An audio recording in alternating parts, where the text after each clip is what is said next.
How's it going? What's up, Alex? How's it going? Fantastic. Got the gun show going. What was it like seeing your boy Nicky Allegretti last night, getting that shout out? That was so fire. Like we just got out of meetings. I know the game started at 4, but we just finished meetings, and someone said, "Hey, Nicky's playing." I was like, "No way!"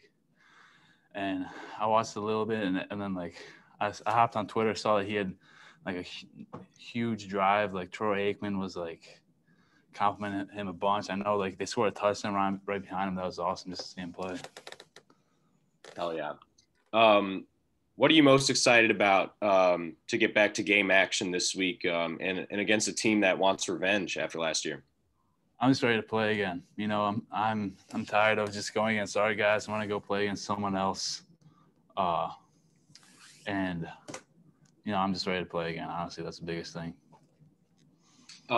Last question. How have you just seen Brandon Peters develop further in this offense from, last fall to right now? He's just more comfortable, the thing is, I think he's developed a lot, but he's still the same guy, he still makes great throws. He'll get on guys if they mess up or something. He's just a real good guy to have around there. And I know he's going to execute everything that he does. Thanks. Hey, Palcho, in talking to Coach McLean, I asked him what makes this group of O-linemen special, and he said it's who they are as people, their character, their work ethic, the way they carry themselves on a daily basis.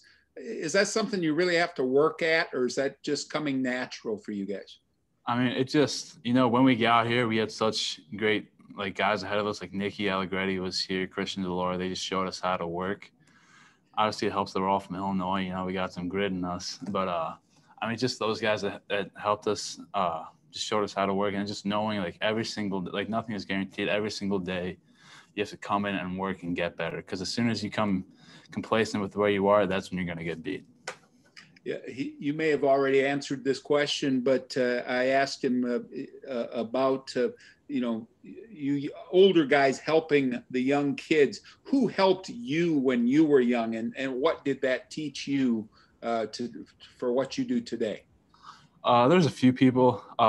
Christian DeLore really helped me when I got here, but obviously it was Nicky. I lived with him for a summer, and I played next to him all of 2018. And he taught me how to work, how to do everything right. Mikey Dudek was also up there. He helped me become a bit more mean. When I was a freshman, I was just a big smiles guy. He told me to stop smiling so much. But those three guys really helped me just develop who I am today. Yeah. And finally, with the dual threat like Brandon is, talk about having to adapt quickly in some situations. A guy's not open, so all of a sudden he's on the prowl with his feet. Talk about adapting quickly to what's happening. Our biggest thing is just block to the whistle. We know if we do our job and give him time, he's gonna make a play. And so if we just keep on blocking and feel just do our assignments right, he's gonna take that and he's gonna run with it. And he's gonna make a play and help us win games. Thank you. Hey, Palcho, I wanted to ask you about the guy next to you now, Vertis. I know Nicky's talked about it. You guys have talked about a light just clicks on when mentally it clicks as an offensive lineman. What does that look like with Vertis? What did you see from him? Yeah, he's just becoming more comfortable. He knows he's the guy. He's the starting right guard, all right? And it's just building him up and just knowing, listen, you're the right guard of the University of Illinois Fighting Illini. You need to bring it every day, so you can become as good as possible. So that eventually on Saturdays you can help this team and help us win games, and that's what he's been doing. Do you think about that of passing the torch, since there could be 4 of you guys moving on, of who kind of takes over that O-line culture? I'm not I don't really like to play favorites, but I'm just developing all the guys in our room, Because one thing that we need to have is a lot more competition. Obviously we've had us 4 started for the past 4 years, and it's just developing the competition and knowing that everyone in our room is going to be a good player. Just teaching them how to work every day, how to get better, and just developing that culture. Last one I got for you is Wisconsin's front. What's the challenge of them and the challenge of what they scheme? Oh, they're just they're very disciplined front. Like they don't make mistakes, all that. So just playing every single play. They obviously lost their two big guys, Chris Orzak, Bond last year, but they always reload and have good players, and I'm just excited to play against them again. Cool. Thanks, Alex. Hey, Palcho, I think it's been touched on a little bit, but an all-Illinois starting 5 on the offensive line, what's that mean to you? It's awesome. I always say the best offensive linemen come from the Midwest, and especially when it shows that this school really cares about, like, our in-state ties, We got guys from Rockford, Peoria, Hinsdale, Chicago, Mount Prospect, all anchoring your starting 5. That's where your offense starts. That's where your team starts, and it just shows how much – like you recognize this team, you're not dudes from everywhere else. The starting 5 are from Illinois. That just means a lot to me, just to know we're homegrown, basically. And I think you said Illinois linemen, high school linemen have grit. How do we see that? How's that show up on the field? Just Start watching some games. You'll see V, Doug, KG, and me. 2018 is a perfect example. All 5 of us were from Illinois. And just finishing dudes, just playing hard, playing just smart, and just playing to the echo of the whistle every single play. Last thing is, what do you remember? What's one thing Mikey did to make you mean? He would every time I saw him, I would have to flick him off, and like say some bad words to him, but basically something along those lines, yeah. Awesome. Thanks, Palcho. Alex, I want to ask you about the closeness of this particular group. You guys have been together a long time. Just tell me, how's that manifest itself day to day? You guys finish their sentences. Tell me how we would see the closeness of this group. I mean, we just seen each other grow up over these past 3 years. Like Vidarian has a kid now. I've seen him grow up. KG, Doug, we've all grown up from these freshmen who didn't know what was going on. Like. We went from that terrible season in 2017, going 2-10, and just working every single day towards this goal, and just knowing how we work. Like just being able to trust each other. That listen, we have this whole team starts with us. If we win, then the entire team wins, and we understand that. You figure you guys are as closer than any line in the Big Ten? Oh, definitely. I mean, like when 3 of us have been playing together for 3 years. KG's and we've all been playing for 2 years, and Vertis has been right there the entire time. I mean, we're an extremely close group. Last thing, are these guys friends for life? I mean, you're going to be going to each other's weddings. Tell me some of the things you see down the road for you and the rest of the guys. Oh, definitely. I mean, we always send each stuff. We always send each other stuff online, always talking smack to each other, and that's going to go on forever. I'm always going to stay in touch with these guys, because this is memories I'll keep forever. Thanks, Alex. No problem. Joe, to kind of add on to that, what can you appreciate like where you are now into game week, just having it feel like, at least to me, that it was 2 years ago. It feels like that you were pulling your Jeep like with your dad videotaping like this past summer. There didn't seem like there was a guarantee that you guys were going to be getting here this week for game week. Yeah. First off, it was a Land Rover. Sorry.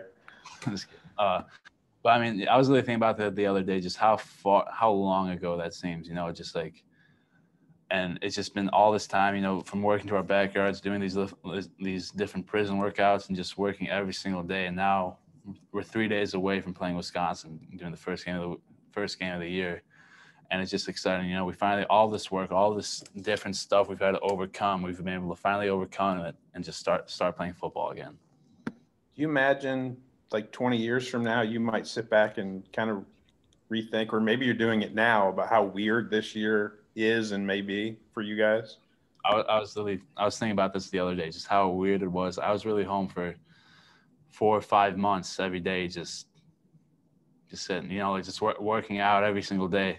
But I mean, it really makes you appreciate it, because not like taking each day, knowing it could be your last, it just really makes me appreciate coming here every single day. Thanks, Pacho. Appreciate it. Let's say I got one more. I didn't think about this earlier. Wisconsin is known for its great offensive line play over the years. Is there maybe a point of pride for you guys kind of showing, hey, we're pretty good too on Friday? Yeah, I mean, that's been one thing I always wanted was historically Wisconsin, Iowa, Ohio State, they always had these really good lines, and it's just something that we've been able to build. Like we weren't maybe the best offensive line in 2017, but when we went 2-10, but now we've been able to build that by our own hard work. Like no one else did that. Just by just coming in every single day and getting better and playing hard, we've been able to do that and make ourselves one of the best lines in the nation. Do you think maybe the Illinois tradition, offensive line wise, is maybe overlooked some? I mean, you got Nick, you got Teddy Karras, all these guys have played, and others great players over previously. Do you see that too? That maybe you guys aren't treated as maybe as well respected as others?